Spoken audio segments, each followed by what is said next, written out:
이런 기도를 많이 하시는 것 같아요. 부모님 중에 자녀 기도 안 하시는 분은 아마 없으실 것 같고, 하나님, 제가 뭐 이렇게 하나님 앞에서 이렇게 부탁을 드립니다. 우리 아이들을 지켜주시고 잘 되게 해주세요. 복 주세요. 이렇게 추상적인 개념뿐만 아니라 뭐 자녀의 실질적인 어떤 필요, 뭐 우리 자녀가 하는 일이 잘 되게 해주세요. 뭐 좋은 학교에서 뭐 시험 기간에도 저도 뭐 그런 것까지 있었던 것 같아요.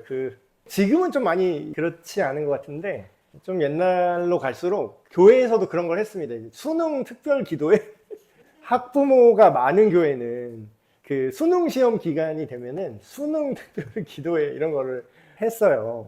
그게 교회만 하는 게 아니라 저 불교에도 그거 있더라고요. 수능 무슨 그 용어 잘 모르는데, 불교에서 그 뭐 시주를 한다 그러나 뭐 공양을 한다 그러나 그걸 해갖고 뭐 돈이나 뭐 이렇게 지불을 해가지고 등 하나를 이렇게 사더라고요. 그걸 돈 주고 사서 뭐 헌물을 이렇게 하면은 뭐 등을 이렇게 달게 해주는데, 그 등을 이렇게 거기다가 밝혀놓고 부처님 우리의 좀 수능 시험 잘 보게 해주세요. 약간 이런 느낌으로. 근데 이제 저는 무슨 불교 미러링 하는 것도 아니고, 불교에서 그거 한다고 우리도 똑같이 그 수능 특별 기도회 이런 거 하는 게, 아니 근데 그게 마음은 알겠어요. 마음은 알겠는데 그게 참 오해의 소지가 많겠구나 이런 생각을 했던 적이 있습니다. 아예 그런 일이 없으면은 그런 게 아무도 안 하겠죠. 근데 이제 간간히 누가 기도했는데 됐다라는 케이스가 있잖아요.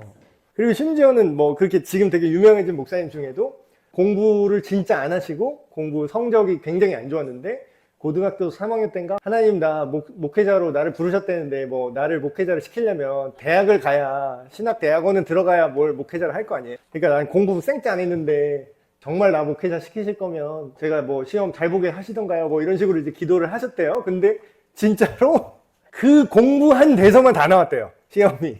그래서 이런 간증이 있어요. 있긴 있는데 제가 이제 교환에 쓴 거죠. 이게 물론 부모가 이렇게 자녀가 잘 되기를 따뜻한 마음으로 이제 기도하는 거잖아요. 하나님 좀 잘 봐주십시오. 근데 그 마음 자체가 잘못됐다라는 뜻이 아니라, 하나님께서 주시는 복이 어떤 방식으로 실제적으로 작동하는가, 그거에 대해서 우리가 좀 오해할 때가 있어요. 우리가 원하는 대로 그렇게 하나님의 뜻이랑 또 맞아 떨어져 가지고 그게 될 때도 있거든요. 근데 언제나 우리가 기도를 한 만큼 우리가 원하는 결과로 하나님이 보상을 하시냐? 근데 하시는 것도 또 웃기잖아요. 우리가 뭐 예를 들면은 거기다가 이제 10만 원 내고 기도했으면은 10만 원어치 하나님이 들어주시고, 100만 원 냈으면 100만 원어치 하나님이 응답하시고, 이거는 이게 말이 안 되는 거고, 그렇게 돼도 문제고, 그리고 하나님이 뭐 100만 원이나 5억이나 1000억이나 하나님 볼 땐 푼돈인데 그게 의미가 없잖아요. 사실 하나님이 전능하시다면. 그래서 오늘 이렇게 부모가 믿음을 가지고 자녀를 위해서 하나님께 기도하거나 뭔가 신앙생활을 열심히 했을 때 자녀에게 과연 그게 어떤 복이 되는가, 그런 거에 대해서, 그렇다면 그게 실제로 어떤 방식으로 그게 작동되는가, 그걸 우리가 오늘 알아보려고 합니다. 근데 정말 다행인 건 뭐냐면요, 일단은요, 하나님이 약속을 하긴 했다라는 거예요. 우리가 이제 스스로 이렇게 해주세요 하는 거는 사실 하나님의 뜻과 상관이 없는 영역도 많잖아요. 근데 다행인 거는 그래도 성경에 네가 나를 사랑하고 나를 존중하면 너의 자녀가 은혜를 입을 것이다 라는 하나님의 실제 약속이 있어요. 약속이 있다는 거죠. 제가 여기 교환에 적어놨는데, 출애굽기, 나 너의 하나님 여호와는 질투하는 하나님인즉 나를 미워하는 자의 죄를 갚아주되 아버지로부터 아들에게로 3, 4대까지 이르게 하거니와, 반대죠. 이거 나를 사랑하고 내 계명을 지키는 자, 이게 뭐 쉽게 말하면 뭐겠습니까? 하나님 잘 믿는 사람, 하나님을 믿고 따르는 사람, 그에게는 어떻게 하신다고요? 자손 1000대 1000세대까지 은혜를 베푸실 거래요. 그래서 이거를 근데 좀 오해하게 되는 부분이, 이 말씀이 정말 그 불교에서 말하는 식으로 뭐 공덕을 쌓아서 어떤 신에게 기여를 해서 나름의 어떤 좀 예뻐 보여서 신의 은택을 받는다, 내가 이렇게 했기 때문에 내 자녀에게 어떤 이런 혜택이 일종의 세습? 그러니까 세습이란 단어가 우리가 안 좋게 쓰는 이유가 그거잖아요. 자기 실력으로 들어간 사람을 세습이라고 말하지 않죠, 우리는. 그리고 회사도 자기 실력으로 정당하게 뽑힌 사람을 낙하산이라고 말하지 않잖아요. 그럼 보통 낙하산으로 꽂혔다, 내지는 세습했다 할 때 그 원래 안 좋은 뜻은 뭐죠? 자기가 한 게 없는데 부모 잘 만나서 들어왔다라는 거예요. 근데 이제 그렇다는 건 만약에 이게 그럼 부모가 잘 믿으면 세습되는 것 마냥 하나님의 복이 뭔가? 내가 네 부모를 봐서 이렇게 해주마. 이게 가능한 것인가? 그래서 여기서 우리가 먼저 고민해야 될 점은 이 말은 자체는 사실인 것 같아요. 일단 결론만 놓고 보면 하나님을 사랑하고 하나님의 말씀대로 잘 하나님과 좋은 관계를 가진 사람은 그 자녀가 복을 받는다. 이 문장 자체는 거짓이 아닌 건 맞는 것 같아요. 성경에서 그걸 약속을 하니까. 근데 이제 그러면 우리가 생각할 때 그게 될 때가 있고 안 될 때가 있었죠. 그렇죠? 그러면은 잘못된 이제 세계관은 이게 됐어. 그러면은 얘가 헌금을 많이 내서 된 거야. 이러면은 그게 원인과 결과가 좀 잘못된 거잖아요. 그렇죠?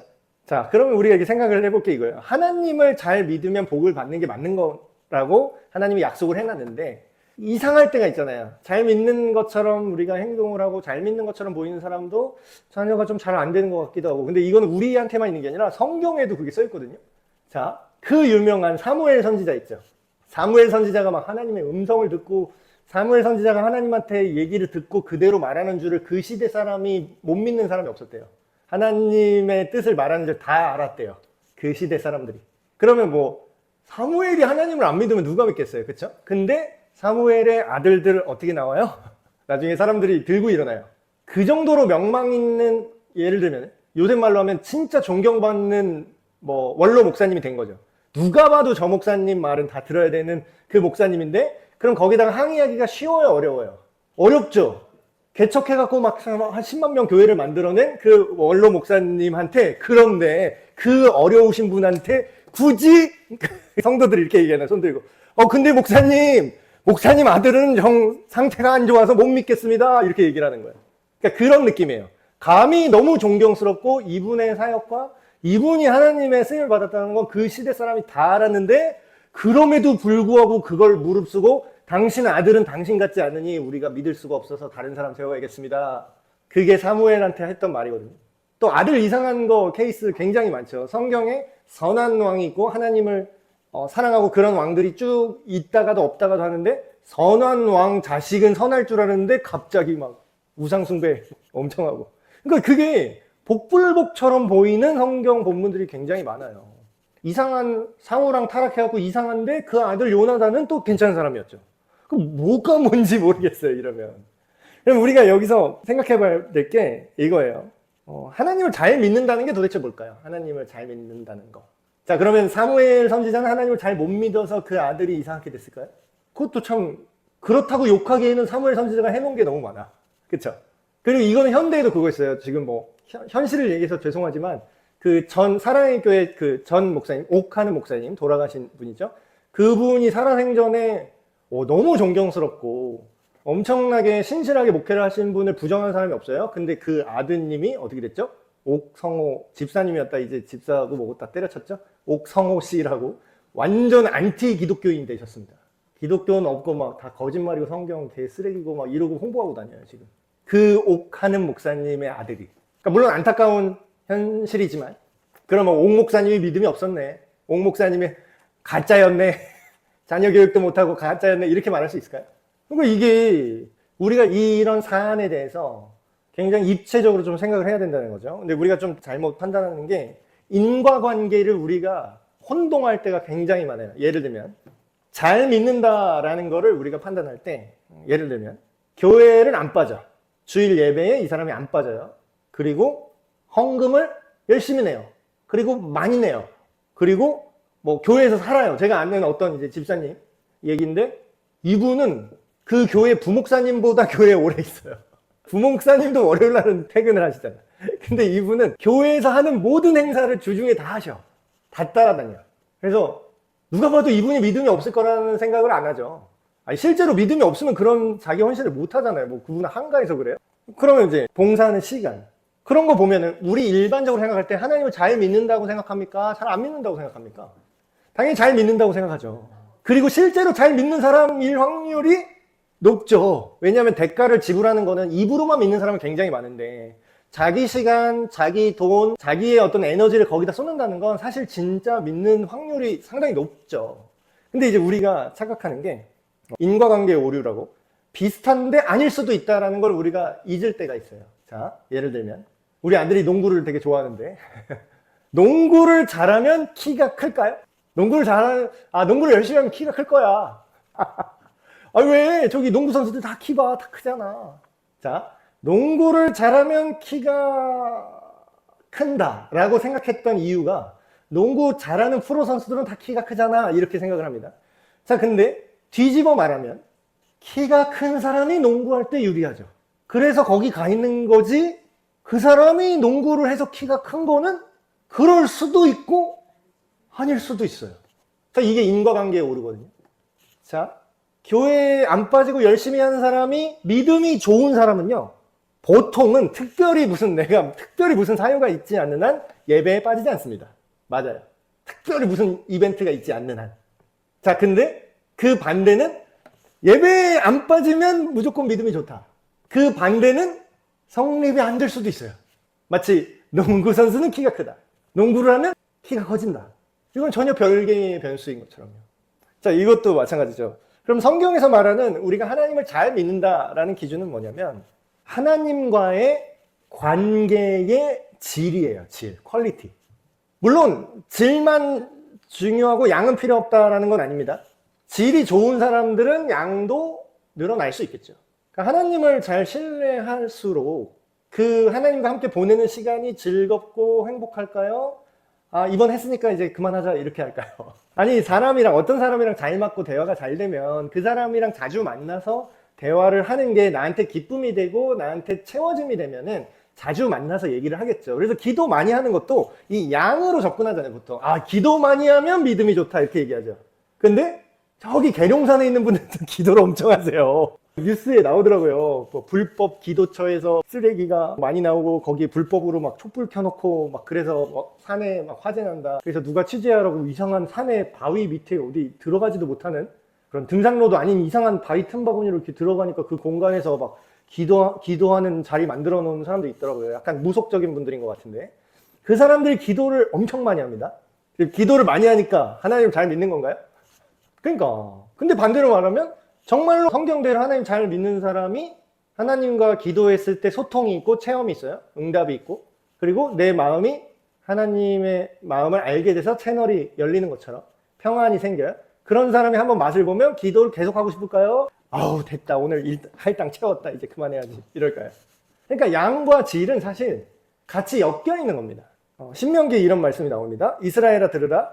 우리 하나님 여호와는 오직 유일한 여호와시니 너는 마음을 다하고 뜻을 다하고 힘을 다하여 너의 하나님 여호와께 봉사하라. 신앙적인 여러 가지 활동을 열심히 해라가 아니라 뭐가 우선이죠? 사랑하라. 그러니까 사랑하면 헌신하죠. 사랑하면 오래 시간을 보내죠. 사랑하면 봉사할 수 있고 사랑하면 돈을 쓰면서 하죠. 그러니까 지금도 또 이슈가 되는 게 사람들이 뭐 교회 안에서 교회 일을 페이받고 하냐, 무료 봉사로 하냐, 뭐 이런 걸로 막 시끄럽더라고요. 강제로 공짜로 부려먹으려고 하는 거는 좀 그런 안 좋은 심보죠. 교회 입장에서도 뭐 예를 들면 진짜 배우신 분, 평생 음악을 전공하고 그 정도 음악 수준 퀄리티를 내려면은 돈을 레슨비만 진짜 몇 억씩 쓰신 분들인데 그 사람을 그 전공하셨다며요. 공짜로 한번 천국의 상급 빨리 하시죠. 이러니까 정남이가 떨어진다라는 거예요. 그 말이 틀린 말은 아니지만 되게 태도가 하나님 팔아서 내 노동력을 그냥 공짜로 써먹겠다라는 이런 심보가 느껴질 때 이제 사람들이 화가 난다라는 거잖아요. 그거는 본인이 감사해서 내가 하나님을 사랑해서 제가 그냥 그 무료로 재능 기부하고 하나님께 드리겠습니다 하면은 감사한 거지. 그거를 믿음이 있잖아요. 그러면 하셔야지. 이거는 그렇죠? 그래서 사랑하는 게 먼저입니다, 사실. 오늘 내가 너에게 명하는 이 말씀을 너는 마음에 새기고 어떻게 하라고요? 너의 자녀에게 부지런히 가르치며. 저 지금 누구한테 하는 말이죠? 교회 목사님한테 하는 말인가요? 물론 목사님은 영적 아버지, 모든 성도는 다 그의 자녀. 이거 틀린 개념입니다. 성경에 그런 말 없어요. 그거는 약간 가부장제를 목사한테 더 씌운 겁니다. 영적 아버지라는 거는 필요가 없어요. 그냥 하나님 아버지가 있는데. 영적 아버지는 물론 개인적으로 관계가 돼서 내 멘토다 뭐 이 정도는 할 수 있겠죠. 내가 이분의 어떤 신앙의 선배로서 아니면 신앙에 존경할 만한 분으로서 조언을 듣고 이런 건 할 수 있어요. 근데 담임 목사라고 해서 뭐 다 영적인 아버지다? 그러니까 이게 존중의 표현으로 하는 건 알겠는데 이게 무슨 단점이 있냐면요. 영적 아버지로 모시는데 그러니까 네가 알아서 하세요. 이게 여기 들어있어요. 지금 뭐라고 나와요? 그 이찬수 목사님, 분당우리교 이찬수 목사님도 비슷한 얘기를 하셨는데 굉장히 충격적인 그런 말씀을 하셨죠. 주일학교, 교회 이제 청소년들, 어린이들 신앙교육하는 그런 시스템이잖아요. 주일학교, 썬데이스쿨. 주일학교가 왜 망한지 아냐? 주일학교 때문에 주일학교가 망했다. 이 얘기를 하셨대요. 이 말을 제가 번역해 드릴게요. 주일학교는 원래는 어떤 거였냐면 원래는 부모가 애들 신앙교육을 하는 게 정석이었어요. 원래는. 근데 이거를 어떻게 됐냐면 학교가 발달하면서 세속 학교가 발달하면서 교육을 학교라는 기관에 외주를 주기 시작한 거죠. 그러니까 어떻게 해요? 옛날에는 밥상머리 교육이 있었죠. 가정교육이라는 게 있어요. 근데 지금 그게 없어지고 다 어디 상담가한테 보내던가 어디 뭐 무슨 행동 조절 무슨 전문가한테 보낸다든가 그거를 부모가 그거를 위탁을 해버려요. 그러니까 가정에서 교육을 못 시키는 환경이 된 거죠. 예를 들면 뭐 금쪽 상담소, 금쪽이 상담소, 문제아들 상담하는 걸 이렇게 데리고 나와서 뭐 오은영 박사님한테 뭐 이걸 맡겨야 됩니다 하고서 나오는데 저는 그걸 보면서 저 지경이 오기 전에 부모가 직접 가르쳤으면 저게 안 갔을 텐데 그러니까 항상 부모가 문제더라고요. 부모가 뭘 잘못했다, 뭐 예를, 심리를 잘 알아주지 않았다, 뭐 물론 전문가로서 그런 전문적인 이제 소견을 막 말씀하실 수 있는데 그냥 때로는 굉장히 전통적인 고전적인 방법이 가장 확실할 때가 있습니다. 성경에 뭐라고 나오죠? 너희 자녀를 사랑하는 자녀를 징계해라 이렇게 나오죠. 채찍으로 때려라 그가 죽지 아니할 것이다 이렇게 써 있어요. 물론 맥락이 있죠. 그냥 자녀를 학대하는 뜻이 아니라 채찍으로 때려서라도 그러니까 부모가 체벌을 하라는 게 성경의 고전적인 입장입니다. 근데 이제 현대 뭐 심리학 어쩌고 막 이런 어떤 학자들은 이렇게 이제 뭐 마음 알아주기 뭐 이러면서 근데 그게 필요한 건 알겠는데 너무 그쪽으로 간 것 같아요. 내가 봤을 때 저놈 새끼는 그냥 진짜 빠따 제대로 맞으면은 딱 저거 딱 고칠 텐데 싶은 것들이 다 나오더라고요. 금쪽 상담소. 저거는 아버지가 또 이렇게 잡으려고 하면 엄마가 또 문제가 있어요. 그걸 또 막아. 어떻게 그렇게 폭력적으로 하지 마를 막아. 아빠가 그렇게 체벌을 하려고 그러면.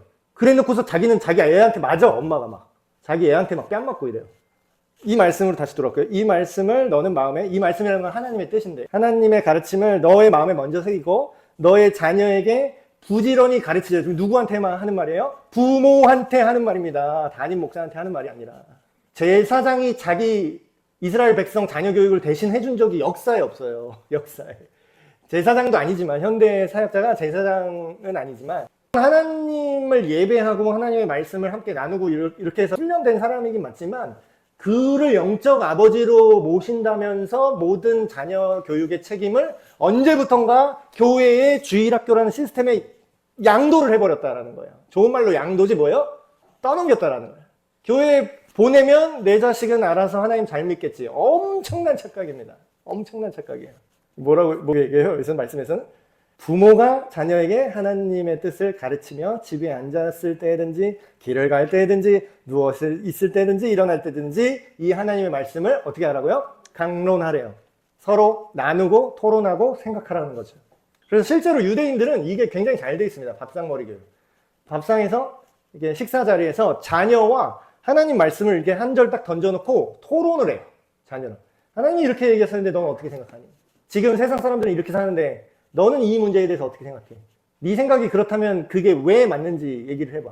하나님은 왜 이렇게 얘기하실까? 이거를 막 그래서 유대인들 학교 가면요 굉장히 시끄럽대요. 유대인들 교실 가면 막 서로 토론해. 막 계속 얘기하는 거예요. 이거. 그걸 하라는 거예요. 자 그러면 우리가 볼게 하나님을 잘 믿는다라는 걸 세 가지 분류로 딱 얘기를 해볼게요. 첫 번째 하나님 잘 믿는 기준. 첫 번째 하나님과의 관계가 삶의 중심에 있는가 없는가예요. 다른 거 다 중요해요. 오늘 설교 말씀처럼 다른 거 정신없이 살죠 우리가 사실. 근데 그 와중에 뭐가 있어야 된다고요? 내가 하나님께 구워드리는 것 마냥 하나님의 뜻으로 그걸 살아내는 삶의 자리에 내가 있어야 된다라는 거죠. 예배, 기도, 말씀이 중심이 되게 해라. 근데 이것도 제가 좀 오해를 잡아드리면 목사님들이 그런 얘기 많이 하시죠. 말씀 중심, 교회 중심, 예배 중심 이거 되게 많이 얘기합니다. 근데 이거를 우리가 착각해요. 말하는 본인도 착각할 때가 있어요.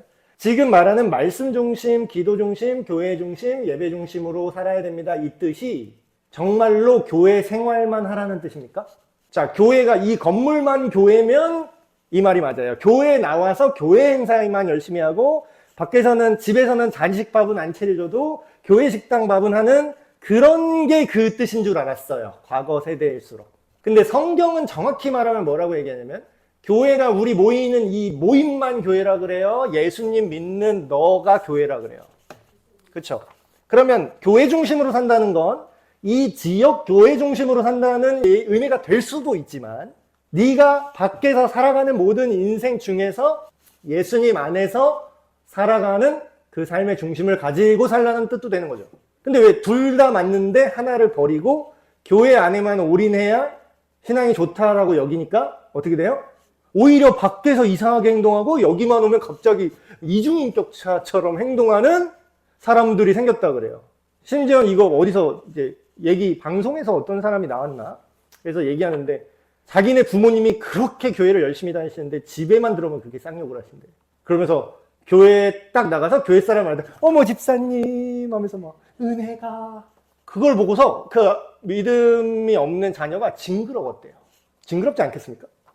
집에서는 야 이 새끼야 어쩌고 막 이러면서 폭언하면서 그러니까 그게 교회 중심으로 사는 거예요. 근데 교회 중심으로 엄청 사셨거든. 교회는 안 빠지고 교회 행사 다 하고 목사님 말을 아멘 영적 아버지 이러면서 담임 목사님 시키는 대로는 다 했는데 집에서는 개판 쳤거든. 그건 교회 중심이 아니었던 거예요. 그건 교회 중심으로 산 게 아니고 예배 중심도 뭐예요? 이 주일 예배만 해서 교회에서 드리는 예배만 안 빠지면 예배 중심인 줄 안 거야 사람들이. 근데 뭐예요? 창세기 4장에 나오잖아요. 가인의 제사와 아벨의 제사. 둘 다 지금으로 말하면 둘 다 예배 열심히 드린 거예요. 둘 다 헌금 가져온 거예요. 근데 뭐라 그래요? 가인의 재물도 하나님이 안 받고 가인도 받지 않으셨더라 이렇게 나오죠. 그 얘기는 지금도 유효합니다. 똑같아요 기준이. 하나님이 밖에서 개판 치면서 여기 와서 거룩하게 손들고 예배드는 척만 한다고 그걸 하나님이 예배로 인정하시느냐. 그게 성경에 써 있잖아요. 재물을 드리러 왔는데 형제와 다툰 일이 생각나거든. 어떻게 하래요? 재물을 냅두고 다시 나가서 예배 시간인데 아니 그 예배 시간 지금 11시인데 예배 드려야 되는 아니 나가라고. 가서 그 사람 관계 풀고 다시 와서 예배 드려. 그 얘기는 뭐예요? 예배 중심, 교회 중심 이게 여기에서만 잘하라는 뜻이 아니에요. 그 얘기인 거예요. 그 오해를 우리가 풀어야 됩니다. 이게 잘 믿는 거죠. 하나님과의 관계가 삶의 중심에 있는 것. 두 번째, 말씀대로 살아내는 것. 아까랑 연결되죠. 정말로 예배 중심이고 정말로 교회 중심으로 산다는 개념을 제대로 이해했다면 이 사람이 교회에서는 어머 이러고 집에서는 이 새끼가 물론 이 새끼가 할 때도 있죠. 그러니까 잘못한 걸 지도할 때 있는데 그렇지 않고 그냥 뭐 막무가내로 악한 말, 악한 행동, 막 증오, 교회에선 예쁜 척 이러지 않을 거라는 거예요. 가정에서 직장에서 이웃과의 관계 속에서 똑같이 이 예배의 자리에서 나온 것처럼 하나님의 성품을 드러내게 된다라는 거예요. 자녀는 뭘 보고 배우냐? 저도 되게 부담스러운 말씀입니다, 이게.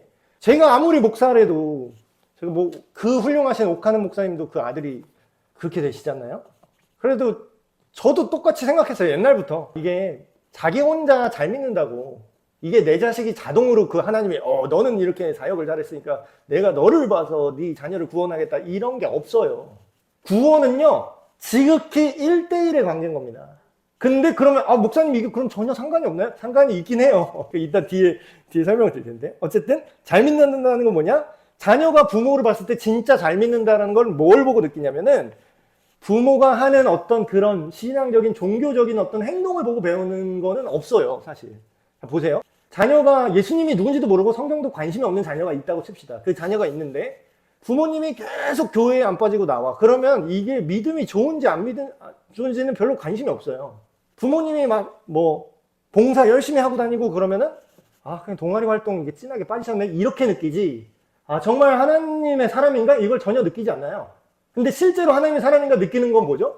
말 한마디 예쁘게 하고 정말 예수님 믿는 사람처럼 그 능력이 나타날 때 부모의 실제 삶 그거를 볼 때 어떻게 이렇게 행동을 할 수가 있지? 나 같으면 이렇게 행동을 못 할 텐데 어떻게 이렇게 참을성이 있고 어떻게 이렇게 평안함이 있지? 이걸 볼 때 우리 부모님이 신앙이 있는 사람이구나 라고 느낀다라는 거예요. 실제로는.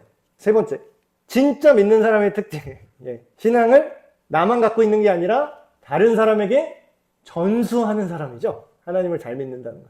자, 하나님을 잘 믿는다라는 거는 하나님을 위해서 뭘 설레발을 치는 것만 하나님을 잘 믿는 게 아니라 하나님이 뭘 좋아하고 하나님이 뭘 싫어하는지를 잘 아는 게 하나님을 잘 믿는 거겠죠. 자, 하나님은 너만 잘 믿으면 나는 만족이다. 다른 놈들은 그냥 지옥에 갔으면 좋겠네. 이런 성격일까요? 모든 사람들이 다 하나님을 알길 바라실까요? 그렇죠. 그럼 잘 믿는다는 건 하나님이랑 마음이 통하는 걸까요? 하나님은 그렇지만 나는 싫어요. 이걸. 그러니까 하나님이 좋아하는 걸 나도 좋아하게 되고 힘들지만, 안 힘들다는 뜻이 아닙니다. 힘들고 어렵지만 하나님이 이렇게 되길 원하신 거를 위해서 내가 그걸 하게 된다는 거예요. 그 대표적인 게 복음을 전하는 거죠. 신앙을 전수하는 거예요. 저도 이렇게 얘기하지만 제가 막 완벽해서 그런 얘기를 하는 건 아닙니다. 저도 내 자식이 제일 어려운 것 같아요. 음악을 하나 가르쳐도 내 자식 가르치는 게 더 열받고요. 자기 부인한테 절대로 운전 연수하지 말라고 그러잖아요. 싸움. 너무 화가 나, 그냥. 너무 화가 나. 왜냐면 너무 잘 알거든요. 그러니까 뇌과학적으로도 그런 얘기를 합니다. 너무 사랑하는 관계고 너무 가까운 관계는요, 뇌에서 저 사람을 타인이라고 구분 짓는 그 뇌의 부분이 이렇게 희미해진대요. 그러니까 정말 사랑하면 내 몸같이 사랑하게 되는 거죠. 성경 말씀처럼. 네가 나고 내가 나야. 많은 시적인 표현에도 사랑 고백 그런 거 나오죠. 나는 네가 되고 너도 내가 될 수 있었으면 좋겠어. 그런 표현. 근데 이제 문제는 이게 좋은 점만 있는 게 아니라 내가 내 말을 안 들면 얼마나 화가 날까요? 그런 거예요. 내가 어느 날 일어났는데 내가 팔을 딱 들어서 저걸 잡아야 돼. 근데 이놈의 팔이 내 말을 안 듣는 거예요, 지금. 내가 지금 이걸 잡아야 되는데 이놈 새끼가 이렇게 되는 거야. 그러면 화가 나요, 안 나요? 내 몸뚱이라고 생각하면. 화가 그렇게 날 수가 없어.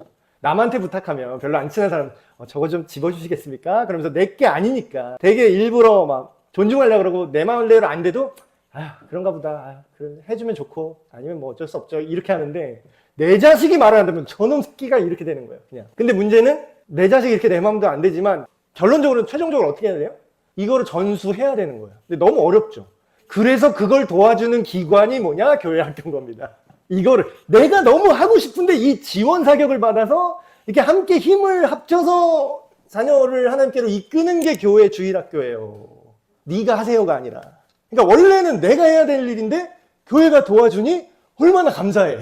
그러니까 어때요? 막 제대로 돌아가는 주일학교는 막 부모님들이 막 주일학교에 막 후원하시고 막 커피차 보내고 막 청년부 커피차 보내고 막 이러시는데 그게 그렇게 하는 게 믿음이 좋아서 그런 게 아니라 진짜 믿음이 좋은 사람은 어떤 생각을 갖고 있는 거죠? 원래 내가 해야 되는 일인데 이렇게 힘써 주시니 너무나 감사해. 교회와 함께 한 팀이 돼서 한 마음으로 내가 섬겨야지. 그러니까 어때요? 주일학교 때 봉사도 하시고 주일학교에서 후원도 하시고 이렇게 되는 거지. 그거를 하는 게 믿음이 좋은 게 아니라 믿음이 똑바르니까 그렇게 되는 겁니다. 자, 그러면 이제 믿음이 좋으면 복을 받는다 했을 때 믿음이 좋은 게 뭔지는 이제 해결이 되셨죠. 이런 게 믿음이 좋은 건데 그러면 이제 마지막 남은 복을 받는다는 게 도대체 뭘까요? 복을 받는다는 거. 자, 첫 번째 제일 좋은 건 구원의 복입니다. 구원의 복. 오늘도 제가 말씀 잠깐 드렸는데 이 세상에 우리 자녀가 힘든 거 싫으시죠? 살면서. 우리 자녀가 고통받는 거 싫으시잖아요. 그 모든 고통의 원인이 뭐냐고 성경에서는 이렇게 얘기합니다. 죄가 우리를 고통스럽게 했다.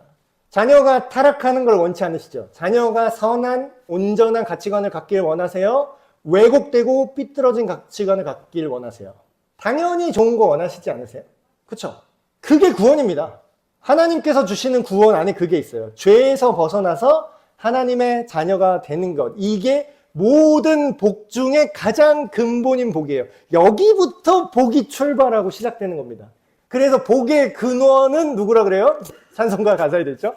복의 근원 강림하사. 복의 근원이 하나님이시라고. 자녀에게 줄 수 있는 최고의 복은 하나님을 알고 하나님을 사랑하게 되는 것. 두 번째, 성품의 복입니다. 근데 이거는 별로 복이라고 생각을 잘 안 하시는 것 같긴 해요. 실제로 돈이 아무리 많아도 성품이 좋지 않으면 인생이 그냥 한 방에 박살나는 거 아세요?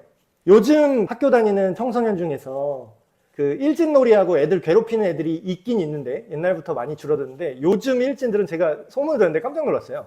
옛날 그 일진이고 뭐 옛날 통이라고 하고 뭐 어쨌든 양아치건 뭐든 그렇게 애들 괴롭히고 그런 애들은 옛날에는요 공부를 잘 못했어요. 공부 못하고 주먹 쓰는 애들이 그랬었거든요. 근데 요즘 일진은 공부도 잘해. 제가 놀랐어요. 공부도 잘하니까 선생님이 얘를 예뻐해.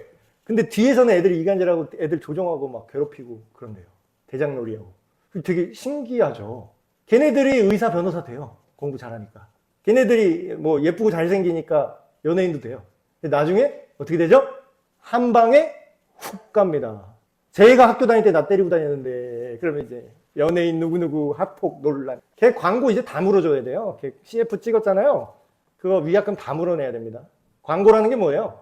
아, 우리 제품, 우리 회사 이렇게 좋습니다 하고 이미지가 좋아져야 되잖아요. 근데 학폭 연예인이야. 그러면 그 광고가 오히려 이미지가 떨어지죠. 그럼 물어줘야 돼. 위약금 막 한 100억, 뭐, 억 단위로 물어내더라고요. 여러분, 성품이 안 좋으면요, 복이 있는 것 같아서 한 방에 다 날아갑니다. 진짜 하나님이 주신 성품의 복, 신뢰하는 거, 하나님을 신뢰하는 거, 기쁨을 누리고 긍정적인 거, 평안, 상황과 상관없는 평안. 그래서 시편 말씀도 이렇게 얘기하죠. 하나님을 존중하는 자, 존경하는 자의 후손은 강력해진다 라는 게 정말 다 재벌이 됐느냐? 삼성 집안은 원불교던데요? 기독교 아니던데. 그렇죠? 원불교가 그럼 더 세네? 그 논리잖아요. 아니요. 그런 재력이 복의 전부라면 그 말이 맞겠죠. 그러나 하나님께서 주시는 그 성품의 복이 있다. 마지막으로 이것도 되게 중요한 게 사명의 복이 있습니다. 아까 제가 설교 때 그 부자지만 부자가 아닌 사람 얘기를 제가 해드렸죠. 그거를 누가 봐도 복 받았다고 여기는 그 아브라함한테도 똑같은 말이 적용돼요. 아브라함에게 하나님이 복을 주시는데 뭐라고 얘기하시냐면 너를 통해 땅의 모든 사람들이, 모든 족속들이 복을 받을 것이다. 이 얘기는 뭐예요? 내가 너한테 지금부터 복을 줄 건데 너한테 이 하나님의 말씀과 이 믿음을 줄 뿐만 아니라 실제로 아브라함은 돈도 많았어요. 사병 개인, 그 시대 개인 사병이 400명이었습니다. 땅도 많고 나중에 되게 번성했습니다. 그러면 그게 복을 받은 걸까요? 그 돈을 하나님이 왜 줬을까요? 그 재력과 권세를 하나님이 왜 줬을까요? 자기 잘 먹고 잘 살라고? 네 자식만 잘 되라고? 그게 아니라 너의 후손을 통해서 그 돈과 재물과 네 능력을 통해서 뭘 하라고요? 네 돈처럼 쓰지 말라는 거예요. 청지기처럼 쓰라는 거예요. 뭐의 청지기? 복음을 하나님을 알리고 전달하는 일에 네 재산을 쓰라는 거예요. 쉽게 노골적으로 말하면. 그래서 아브라함이 이삭을 낳고 이삭이 야곱을 낳고 그 후대가 그 믿음이 전달되면서 그 복을 넘겨주라는 얘기였지 너 하나 잘 먹고 잘 살라고 준 그렇게 만든 부자가 아니었다라는 거죠. 그래서 성경에서 하나님께 진짜 복을 받았다는 사람은 단순히 돈만 많은 사람이 하나도 없어요. 진짜 하나도 없어요. 보세요. 우리는 근데 이 시대에 복 받은 기준으로 성경을 읽으니까 예, 아브라함 돈 많아졌네. 욥 나중에 다시 부자 됐네. 다시 재벌 됐네. 그것만 집중하죠. 근데 성경은 그 얘기만 하는 게 아니라 그렇게 복을 받은 사람은 하나도 빠짐없이 하나님의 사명으로 살았다라고 끝나요. 그래서 사명의 복이 있는 거죠. 이제 이 두 개를 합쳐보겠습니다. 부모가 하나님을 향한 신앙이 있다. 그게 자녀에게 어떤 방식으로 복이 되는가. 이런 거죠. 적립식 마일리지가 아니라 이 복은 실제로 어떻게 작동한다? 문화적으로 작동합니다. 자, 이 얘기는 뭐냐면 적립금식으로 복을 생각하면 이런 겁니다. 그게 세습이랑 똑같은 거예요. 내 자녀는 하나님과 아무런 관계가 없어요. 예를 들어서. 근데 내가 해놓은 게 있어. 내가 이렇게 잘 쌓았어. 그래서 내가 하나님 제가 이렇게 적립금을 이만큼 쌓았으니까 얘 좀 잘 되게 해주십시오. 이랬어요. 그럼 이게 얘한테 영향을 미치지 못한다라는 거예요. 이런 마인드는. 내가 이만큼 공적을 쌓았으니까 내 자식을 구원해 주십시오. 근데 이게 이제 가톨릭이 잘못된 이유는 이 개념을 만들었어요. 심지어 죽은 사람도 천국 보내는 게 가능해요. 가톨릭에서는. 그걸 교리로 만들었어요. 성경에 있지도 않은 얘기. 뭐예요? 내가 이 세상에서 선행을 하고 공덕을 쌓으면 지옥에 있는 사람은 연옥으로 살짝 올려주고 연옥에 있는 사람은 천국을 보낼 수 있대. 그러니까 어때요? 청탁을 엄청 하는 거예요. 쉽게 말하면. 약간 하나님을 약간 로비하듯이 믿어요. 하나님한테 내가 로비를 하면 이게 먹힌다라는 거야. 근데 실제로는 그런 거는 존재하지도 않고 그런 근거도 없죠. 무속에서 적선하는 거, 공덕 개념. 그래서 어떤 사람들은 또 어설프게 성경 아는 분을 질문해요. 아, 목사님, 그거 그 남은 공덕이 쌓은 공덕으로 뭐 불타고 그 누구는 남아있고 그 공덕에 대한 말씀이 있는데요? 거기서 번역을 우리나라 성경으로 번역을 할 때 한자어로 먼저 번역된 거를 한글로 두 번째로 번역한 거잖아요. 그래서 그 비스무리한 그 단어가 적절하지 않아서 공덕이라고 번역한 것 같아요. 공덕. 근데 그 공덕으로 번역된 그 말은 실제로는요, 앞뒤 문맥을 보면요, 네가 하나님한테 뭔가를 기여를 했으니까 이렇게 불심판으로 딱 이게 연단을 받았을 때도 그게 남을 거야, 이런 뜻이 아니라 그 공덕은 하나님과의 관계의 영광을 말합니다. 그건 없어지잖아요. 왜냐하면 이거는 실제로 물질에 대한 영역이 아니라 하나님의 기억 속에 있는 개념이에요. 자, 오늘 말씀 잠언에서 뭐라고 했죠? 가난한 자를 돕는 자는 여호와께 구워드리는 것이다. 그런데 이게 실제로 구워드린 거예요? 하나님한테? 물질로? 물질로 아무것도 하나님한테 해드릴 게 없죠, 우리가. 근데 뭘로 구워드림이 가능한 거죠? 하나님의 기억 속에 내가 너를 기억한다. 네가 나와의 관계 때문에 오히려 반대죠. 네가 나를 사랑해서 네가 이런 삶을 산 거를 내가 잊지 않을 거야. 이 자체가 뭐예요? 엄청난 혜택이라는 거예요. 이 자체가 엄청난 영광이고 하나님이 기억하고 갚아준다라는 것 자체가 이 공덕이라는 개념으로 번역을 한 거지. 그게 뭐 우리가 이렇게 많이 비벼놔서 뭘 기여를 해서 그게 하나님이 쌓여서 내 자식한테 그게 이동한다? 불가능합니다. 근데 목사님 그러면 어떻게 해요? 그러면 믿는 자녀한테 이게 된다면서요? 자, 그 답을 제가 알려드리겠습니다. 자, 디모데후서에 이 말씀이 나와요. 바울이 그 제자 디모데한테 하는 말입니다. 또 네가 어려서부터 성경을 알았지 않냐? 성경은 능히 여유 있게 너로 하여금 그리스도 예수 안에 있는 믿음이 있게 하고, 자, 뭔 얘기예요? 네가 성경을 열심히 읽고 그 뜻을 알았기 때문에 네 안에 예수님이 누구신지에 대한 믿음이 있게 되었다. 그리고 그것으로 인해서 구원에 이를 수 있는 지혜가 성경 말씀에 있었어. 네가 이렇게 성경을 읽었지? 이 얘기를 하는 거예요. 디모데한테. 근데 디모데후서 1장에 보면 이 전 얘기가 뭐였냐면요. 디모데가 어떻게 어려서부터 성경을 이렇게 알았을까요? 자, 그 전 얘기입니다. 왜냐하면 이는 너의 속에 거짓이 없는 믿음이 있음을 내가 알고 있어. 바울이 이렇게 평가하는 거죠. 근데 이 믿음이 네 속에 있는 예수님을 믿는 그 거짓 없는 믿음이 어디서 나왔냐면 이 믿음이 먼저 너의 외할머니 로이스와 네 어머니 유니게라는 사람 속에 이미 있었던 걸 내가 알아. 이렇게 얘기합니다. 그러니까 네 속에도 너의 어머니와 너의 외할머니 속에 있던 그 믿음이 있었다는 것을 내가 확신하게 되네. 그 증거로 네가 하나님 말씀을 열심히 읽고 그 안에서 예수님이 누군지 알았네. 이게 증거가 된다는 거예요. 자, 이게 지금 세습이라는 뜻입니까? 실제로 하나님을 경외하던 그 삶이, 그 문화 자체가 가족 안에서 흘러갔다는 겁니까? 예. 문화가 없고 실제로 능력이 없는데 외적인 종교 활동만 열심히 하면 절대로 자녀에게 흘러갈 수가 없어요. 절대로. 불가능합니다. 그런 방식으로 하나님의 복이 자녀한테 가는 그런 메커니즘 자체가 그렇게 돼 있지 않아요. 그건 무속신앙 관점입니다. 그 수능 기도에 백날 한다고 그 내 자녀가 물론 이제 그렇게 하나님의 은혜로 진짜 그 은혜죠. 은혜는 뭐예요? 맡겨놨어? 요구하면 그건 은혜예요? 은혜라는 뜻이 교회에서 이렇게 막 쓰는데 원래 은혜의 뜻은 뭐냐면요. 내가 받을 자격이 없는데 주시는 걸 은혜라고 하는 거예요. 근데 뭐예요? 자격을 자꾸 만드는 거야, 자기가. 내가 하나님한테 이렇게 하면은 하나님이 해주지 않을까? 하나님도 양심이라는 게 있어서 내가 이렇게까지 했는데 하나님이 뭐 해주지 않을까? 이건 뭐예요? 지금 은혜를 받으려고 하는 거예요? 맡겨놓은 거 내놓으라는 마인드예요. 이렇게 하는 사람은 은혜를 받을 수가 없고 은혜를 하나님이 주셨다고 해도 문제가 생겨요. 은혜를 은혜라고 여기지 못하고 내가 이만큼 했으니까 받았다고 생각하는 보상 심리가 들어갑니다. 이런 사람은 계속 교회 안에서 정죄하고 네가 똑바로 안 믿어서 그래. 네가 더 헌금을 더 냈어야 돼. 막 이런 소리나 삑삑하고 다니는 거죠. 자, 결론입니다. 부모의 신앙은 분명히 자녀한테 흘러가게 돼 있어요. 근데 뭐예요? 단서가 뭐예요? 부모가 제대로 믿을 때. 그렇다고 해서 또 반대로 그러면 돌아가신 오카는 목사님이 제대로 안 믿었느냐? 사실 또 그렇게 볼 수도 없죠. 자, 혜택이 넘어가긴 해요. 근데 성경 말씀이 뭐라고 하냐면 내가 불쌍히 여길 자를 불쌍히 여기고 내가 은혜 받을 만한 자에게 은혜를 베풀었다. 이렇게 나오거든요. 그 얘기는 뭐냐면 분명히 부모의 믿음에 혜택이 있긴 한데 그게 그 개인의 자유의지를 꺾지는 못한다는 거예요. 그러니까 세습이 될 수 있는 성질의 것이 아니라 뭐라고요? 삶으로 가르쳐지는 신앙의 유산.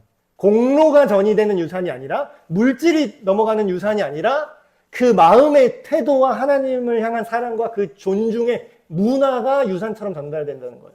자녀에게 줄 수 있는 가장 큰 복인 거죠. 하나님을 신뢰하고 그분의 말씀 안에서 살아가는 법을 직접 보여주는 거. 근데 여기서 부모님들 너무 또 자기를 정죄하지 않으셨으면 좋겠어요.